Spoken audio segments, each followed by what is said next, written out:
إن الحمد لله نحمده ونستعين به ونستهديه ونستغفره ونعوذ بالله من شرور أنفسنا ومن سيئات أعمالنا. من يهده الله فهو المهتد ومن يضلل فلن تجد له وليا مرشدا.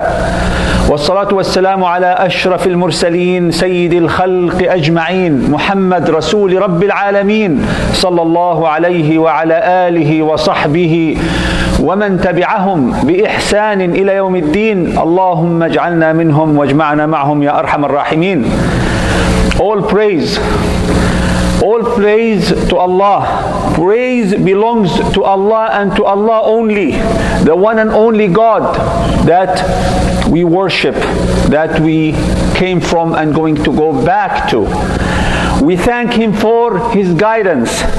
We thank Him for His love, His bounties upon us, and we seek forgiveness.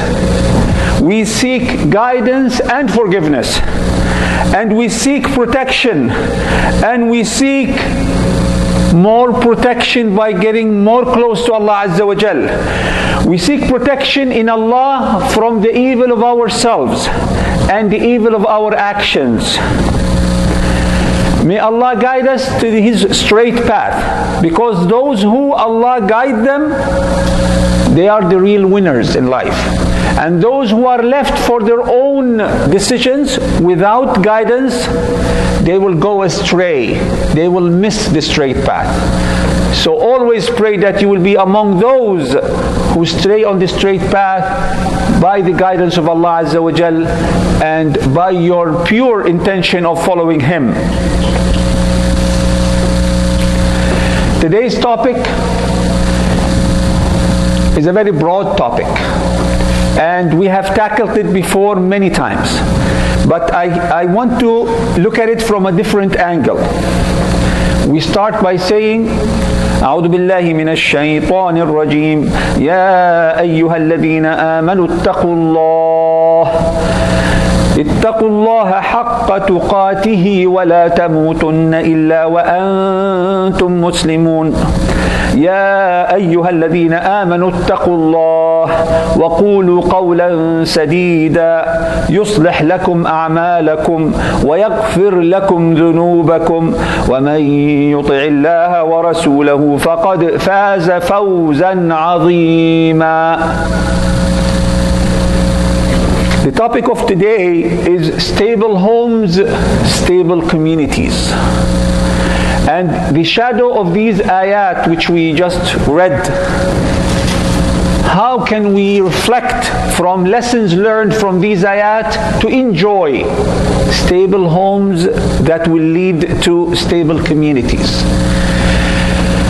Homes have husband, wife, children, and maybe in some cases father, grandfather, and an extended family.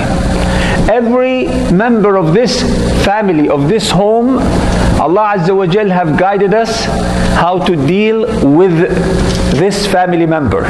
What are the rights upon each family member? What are the rights of others upon each other? So we have problems in our homes, and the only reason for that is we are not implementing what Allah Azza wa Jal and Muhammad Sallallahu Alaihi Wasallam have guided us to do or ordered us to do. And the only solution is to go back and learn from Qala Allah wa Qala Rasulullah what exactly we're missing of. Why were many of us were not enjoying stable homes, and that is leading to not enjoying stable communities. We've spoke many times before, and please go back to darfoundation.com, Dar Foundation YouTube, Facebook, and Brother Naeem Banat on YouTube. You'll find a lot of videos, a lot of khutbah about how to treat your wife, how your wife should treat her husband, how can you have the best healthy children ever. Today I will touch upon that a bit, but more into the things that not many shuyukh talk about, not many scholars talk about. It is more of psychology and sociology, science, that I feel, especially from those many cases that comes on daily basis in this masjid about problems between family members, wife and husband, or parents and their children. And all of us know what I'm talking about. I'll start by the hadith of Rasulullah sallallahu alaihi wasallam. الدنيا متاع وخير متاع الدنيا المرأة الصالحة. Dunya is a mata'. It's like a good. It's a gift from Allah Azza wa Jal that we can enjoy. And the best of the gift of Allah Azza wa Jal or ni'mah upon us is a wife, a righteous wife, mar'a salihah. Now, is that something easy to have? Not really easy. It takes a rajulun salih to have a mar'a salihah. You need to be a salih yourself, so your zawja, your wife, to be salihah. And that is not a one-time thing. It's a continuous action and maintenance. You need a lot of training from the day you think of getting married until the day you leave this dunya. Maintenance of your homes and the maintenance of your salah and helping the maintenance of the salah of your wife, the righteousness of your wife, the good deeds of your wife, and vice versa. And the wife should help you also maintain and attach to your good deeds and salah. We all know that if you're happy in your house, in your home, if you do not struggle on daily basis of quarrel and argument, if you are a happy person in your house, you're a happy person in your work. And if you're a happy person in your work, you're a happy member of the community, and you can give more. And even more, you will be a happy worshipper of Allah Azza wa Jal. Someone who's performing a salah, worrying about a discussion he just happened to be with his wife, or a wife with her husband, or with their kids. What do you think they're doing in their salah? Are they enjoying the ayat, the khushu', or they're thinking, what I should have said this. When I finish the salah, I'm going back and I'm going to bring another fact on the table to prove that my partner is wrong and I am right. La hawla wa la quwwata billah. What such a ibadah is that? So it is really true. A happy home is everything we want, because that's the small unit of the community. And as I promised you, I'm not going to talk about the ayat and ahadith that everybody knows and it's available everywhere. It's rather talking about something regarding the psychology and sociology. And that brings us to square number one. A lot of scientists that are specialized in family matters found that the number one reason of conflicts in homes between the two main pillars of the house, the husband and the wife, is the understanding of the nature of each gender. Men tend to think that their wives should understand where they're coming from. Women does the same. That's why we hear all the time, what you're doing, the way you think, the way you act or react doesn't seem anywhere near logic. I can't even imagine you could say this or do this. If I was in your shoes, this is not the way I'm dealing with it. You are not in her shoes. And sister, you are not in his shoes. We all hear about that book, Men from Mars and Women from Venus. It's one of the best-seller books in the world. And it's been translated to so many languages, including Arabic. And I believe Urdu and Hindi.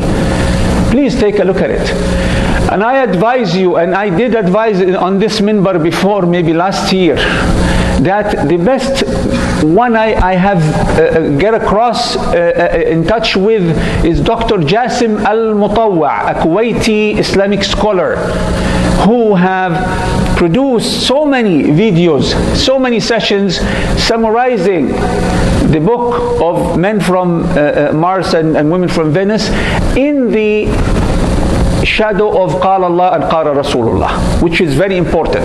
We can always learn from the Western scholars in certain topics, but we always have to test those information, test those books and videos under halal and haram category, what's right and what's wrong, because the background, the basis that many Western scholars, especially when it comes to psychology, sociology, family matters, for them the criteria is not the same for us as Muslims.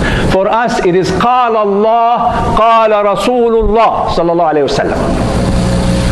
So, but what happens is we need to learn some practical tactics and more understanding.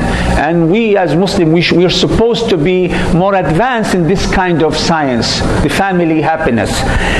Dr. Yasser Aboutaha, more than 25 years ago, he produced tapes. For those are of my age, you remember the recording tapes? There were two, and the title is in Arabic, فهم النفسيات بين الزوجين, understanding the psychology or the nafsiyya or the mentality of both wife and husband and wife. And they were the best I've heard and I listened to in this matter.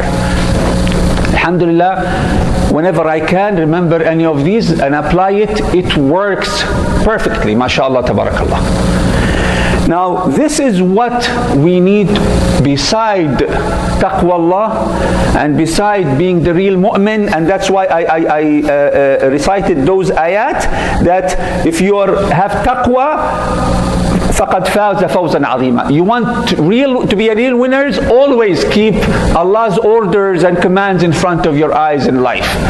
But I told you those, I'll give you examples of what Dr. Yasser Aboutaha have said in understanding your wife and for the wife to understand her husband.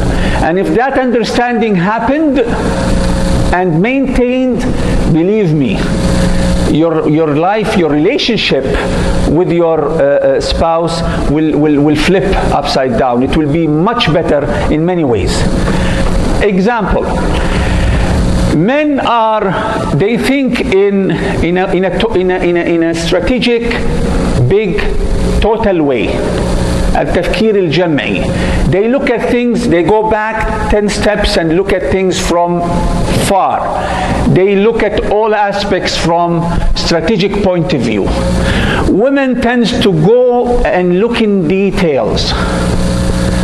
We need to understand this. Here brothers are more than sisters, so please brothers, examine yourself.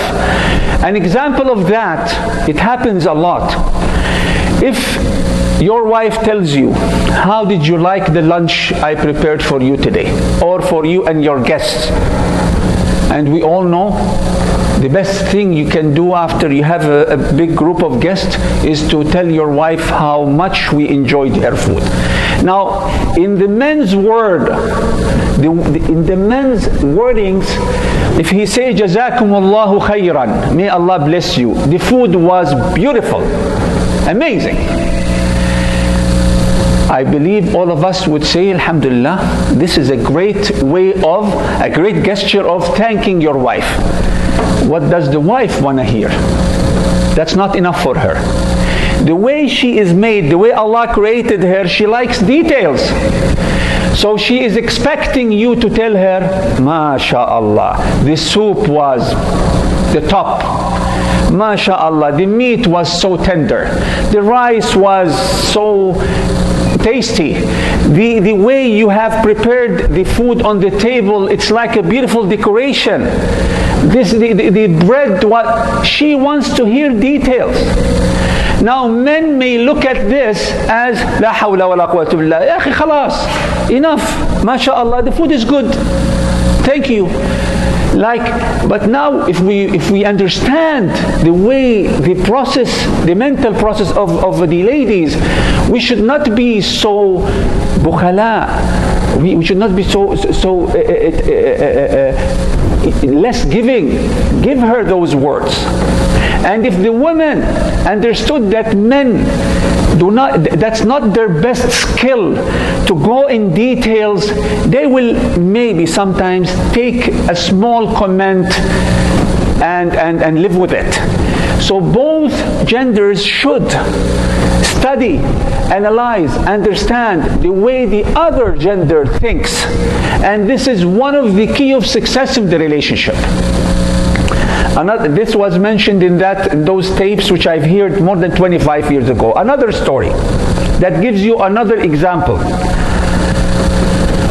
Most sisters, and I believe those who are married, they've heard of this a lot, will complain about their husbands not talking in their homes, not talking a lot. When they are with their friends, they cannot stop saying stories and sharing ideas. When you are on the phone, or when I'm on the phone, it may take half an hour with a friend of mine telling him everything I did, but when it comes in the house with the wife, what did you do today? Alhamdulillah, it was fine. How was work? MashaAllah, Alhamdulillah, good. Where did you go? Mississauga. So we answer one word or two words as if that will cost us money. And in psychology they say that men have only capable of talking X amount of words a day, where women can talk 3 or 4 times more. This is also in the nature of men and women. And an example of that, the Sheikh Yasser Aboutaha was a judge in the family affairs court in Kuwait. And he said that a wife came to him complaining of her husband, and she said, I'm not going to tell you anything. I want a divorce.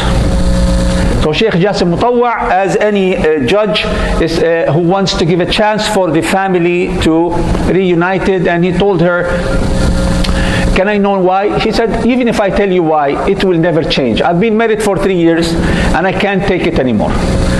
And then he asked her, okay, I just want to ask you a question. You don't want to tell me the story, fine. Does he, astaghfirullah, commit mubiqat, kaba'ir? Does he perform salah? Yes. Does he lay his hand on you? No. Does he have a big mouth or swears? No. Is he stingy? He doesn't spend? No, he spends at home. Where is his problem? Does he drink? No. He said, okay, it's one thing only. I didn't want to tell you because you men will not take it seriously. He does not talk at home. He does not say anything. He comes from work, we eat, no talking, very little. He goes take a nap, and then he goes upstairs on the roof. You know, the roofs back in Middle East are flat, and they are used to, different purposes.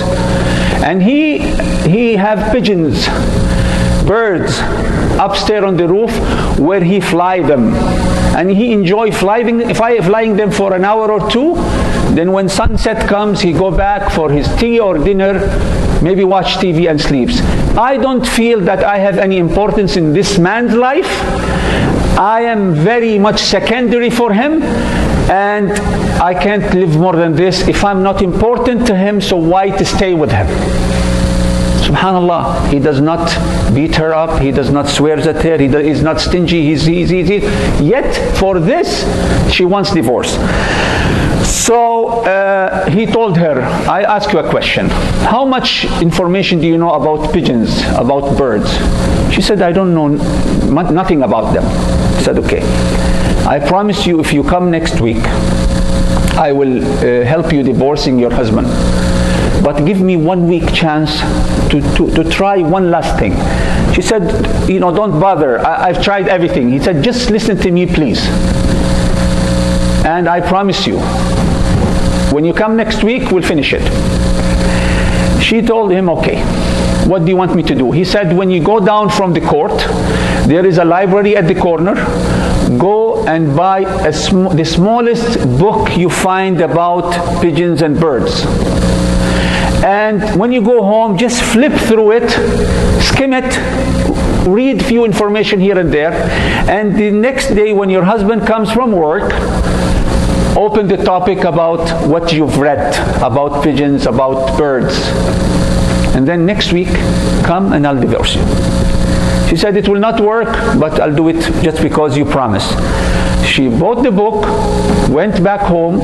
Next day at lunch, she said, by the way, I bought a book about pigeons, and I've learned that pigeons of this type, they lay eggs after so many days, and they usually get so many, small chicks. And the guy started talking like never before. Subhanallah, a week passed by, 2 weeks, a month, 2 months, and then Sheikh Yaser Aboutaha, Dr. Jasim, received a call, and that was the lady. And she told him, Assalamu alaikum, jazakallahu khayran. You have saved my house. He said, Allah saved it, we're only means. What happened? I thought you're going to come in a week for divorce. She said, I've just said few words about pigeons, and my husband became the biggest speaker ever in life, and we are now sharing everything. So he told her, that was what you were missing at. You want your husband to talk to you, try to find some common interest, try to get inside his word, talk about things he like. But if you talk about things you like without considering his word, his mentality, his background, everybody will have his own space. And that is a problem that happens in many families. The man does not spend time thinking of getting to her word and sharing. Men all hate shoppings. If this was not Jum'ah, I would want you to raise your hand if you love shopping. Women, most of them loves shopping. Why not sometimes men go and tell his wife, today I will come to your word and we'll go shopping to this mall. You're going to make her the happiest person on earth. There are so many criteria. So first we said about التفكير الجمعي والتفكير التفاصيلي, the thinking of from the outside of total thinking that men have, and the women have more details. Men are interested in world issues, finance, bank, politics, the city, election. How many women are interested in those topics?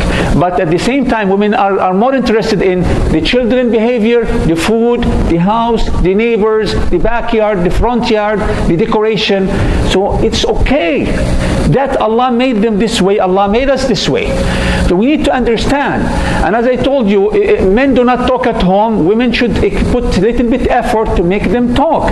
And men should know that the ladies, their wives needs to hear they don't just look for your money or for more food or a bigger house. They want to feel they are important in your life. They want to be number one in your life. And that is very true. One last example, and there are so many. Please go and see and read Dr. Yaser Aboutaha, a summary of that great book, فهم النفسيات بين الزوجين, understanding the psychology and mentality of both husband and wife. Dr. Yaser Aboutaha said that most cases that came for him for divorce, they were always miscommunication. And the best way to go out of it is no argument. No argument. If you divorce argument, you divorce shaitan. We all know that Iblis, la'natullahi alayh, every single day he sends his children and grandchildren and servants through the world to spread evil. And then at the end of the day they come and give him reports. And this shaitan will tell him, I made one person kill another one. Oh, good job. The other one said, I made one guy drink. good job. I made wiswas to some guy and he stole, good job. But when someone says, I made a husband divorce his wife, he said, Anta, this is the real work. Come and sit beside me. So that tells you that you are to maintain stable homes, stable communities. There is a huge army who are trying to prevent you from having a happy home. That army of shayateen, not only jinn, ins as well, from people as well. So it's not something for granted. It's not one time, alhamdulillah, I have zawja salihah, I'm done. No, you have to continue maintain it. It takes a lot of management, a lot of work, a lot of dua. أقول قولي هذا واستغفر الله لي ولكم فيا فوز المستغفرين فاستغفروه.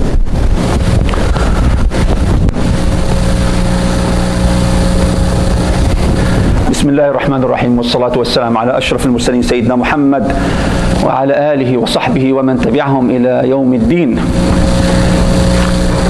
We need to fix our intention, brothers and sisters. We have to look at marriage and homes as ta'a wa ibadah. We are married, we have homes, we bring children not only because it's natural thing that our body requires. It is because Allah asked us to do so. And Muhammad ﷺ asked us to do so. And those who do not follow the Sunnah of Muhammad ﷺ in getting married and opening the house, فَمَنْ رَغِبَ عَنْ سُنَّتِي فإنه ليس مني أو كما قال صلى الله عليه وسلم. A lot of ayat and hadith. So that again will help you whenever to restart, refresh the relationship. Tell your wife, please wife, tell your husband, I am married to you as a ibadah, ta'a. So let's maintain our relationship fi sabilillah.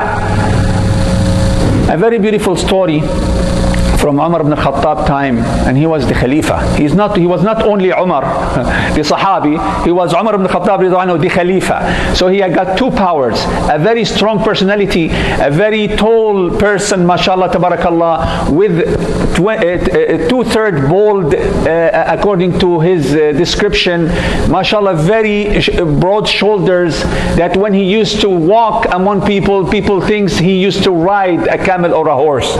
He had a big, mashallah, him and Khalid bin al-Walid radiyallahu anhum. This man has a personality, a very strong one. Beside that, he became a Khalifa, which made him even more powerful. And most Sahaba used to fear him without even talking.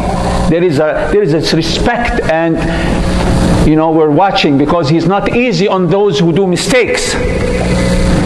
This man, he heard a knocking on his door, Umar ibn Khattab, kind of at night. When he opened the door, he saw someone walking away. He called him, brother, come, did you knock the door? He said, yes, but it's okay, never mind. Assalamu alaikum, good night. He said, no, come, alaka haja. Do you need something? I'm the Khalifa, I have to serve you. And that Sahabi said, I came to you for something, but it's okay. No, please tell me. You have to tell me. He said, I came to complain about my wife because whenever we have an argument, she raises her voice loud. She's very kind of nervous and hyper sometimes. So the time I've reached your door, O Umar ibn al-Khattab radiallahu anhu, I've heard your wife yelling at you. So I said, subhanallah, I'm here to complain about my wife yelling at me, and now I see the Khalifa, Umar ibn al-Khattab, being yelled at. It seems like a very common characteristic, maybe something wrong with me. So he said, I fled without putting myself in such situation. Then Umar ibn al-Khattab told him, don't they clean homes? Don't they take care of our kids? Don't they, we leave them for weeks and months when we travel for, trade or, so it's okay sometimes to give them this room. Subhanallah. Umar, even the Western society have studied his history. His name was a big thing. Rahimahullah. But he knows, he have learned from Rasulullah ﷺ that your wife is a human being who gets mad, who gets moody, who have her time. Give her some room, as long as the respect is the basis. Some of us who came from Middle East, from Far East, we do not, our manhood cannot take, you raise your voice in front of me, who you are. La ilaha illallah. So because Umar ibn al-Khattab understood the real relationship was built on ta'ah, ibadah, he's watching Allah Azza wa Jal, and the wives as well. For a message for the wives, because I don't want my brothers to think I'm here just to defend wives. We are here to make happy homes and happy communities. The last message for my dear sister, my wife, my daughter, my women, the women in our society, that Muhammad sallallahu alaihi wasallam, this is Hassanahu al-Albani, and it's from in Musnad al-Imam Ahmad, a very strong hadith, that a lady came to Rasulullah asking him for an advice, and he asked her, "Adhatu ba'lin anti?" Do you have a husband? And she said yes. He answered her, "انظري أين أنت منه فإنما هو جنتك ونارك." Look at yourself, your status in his eyes, in front of him. Evaluate your being in the house with your husband. Watch that carefully, because he is your Jannah or Nar. Which means, if your relationship with him, if you deal with him with taqwa, if you watch Allah Azza wa Jal while serving your house and serving your wifehood, your motherhood, Jannah is granted. Your husband makes dua for you. He misses you when he leaves home. He always have you in his heart. This is a status that grants Jannah insha'Allah for you. And if it's the other way, if you are not watching Allah and dealing with him, if he leaves home and he wishes he never comes back home, being a righteous husband. I'm not talking about those who are astray. You have to watch, sister, that your situation with Allah needs to be fixed. And Jahannam could be a reward for a wife who does not watch Allah with dealing with her husband. It is a combined work. But understanding, the message today is understanding the nature of your spouse and husband. Reading, it's okay. Are you 50? Are you 60 years old? Do you have grandchildren? It's never late. It's never late. You go back and read. Listen. Watch and learn. We learn until the last second of our lives, especially if that learning is made fi sabilillah, to maintain healthy homes. And our children, when they see mom and dad having great relationship, mashallah, this is alone a guidance for them. They will strive to have a similar situation. Whenever I always ask, when younger people come to me, whether girls or boys looking for a husband or a wife, I tell them, check homes. If someone grew up in a troublesome home, they are more likely to bring the trouble with them. It takes time for them to get relief from that tension, war inside the house.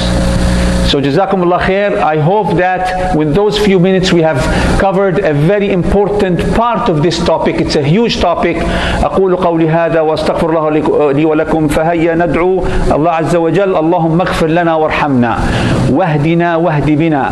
اللهم اجعل بيوتنا مليئة بالرحمة والسعادة والأمان والحب.